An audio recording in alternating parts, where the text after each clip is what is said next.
আসসালামু আলাইকুম রহমতুল্লাহ। আজ পবিত্র জুমার দিন।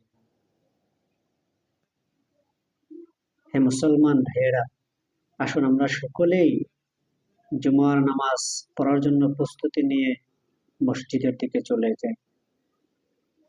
জুমার দিন গরিবের জন্য হজের দিন। এই পৃথিবীতে আজকে আছি, কালকে থাকবো না।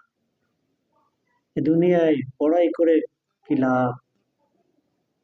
পথে ঘাটে বের হয়ে কত শক্তি দেখায়, অথচ একটিবারও কি চিন্তা করে দেখেছি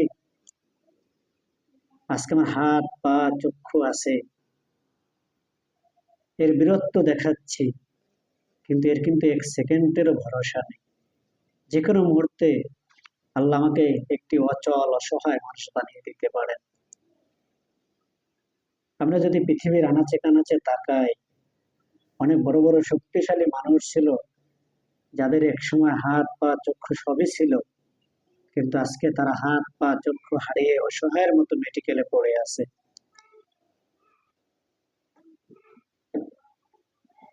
এই জন্য আল্লাহ পাক বলছেন, ইত্তাকুল্লাহ, হে দুনিয়ার মানুষ, তোমরা মৃত্যুকে ভয় করো।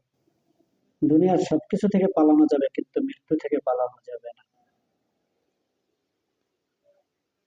আমি এটাই বলতে চাচ্ছি সমাজের যুবক ভাইদেরকে, যাদের হাত পা চক্ষু আছে, দুনিয়ায় কাজকর্ম করতেছেন,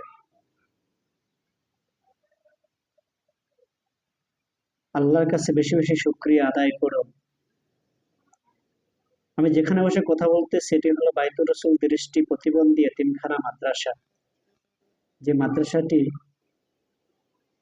আমি একাই অনেক কষ্টে পরিচালনা করতেছি। আপনাদের সকলের কাছে দোয়া চাই, সকলে আমার জন্য দোয়া করবেন, আমি যেন মৃত্যুর আগ পর্যন্ত দুনিয়া অসহায় মানুষদের জন্য খেদমত করে যেতে পারি।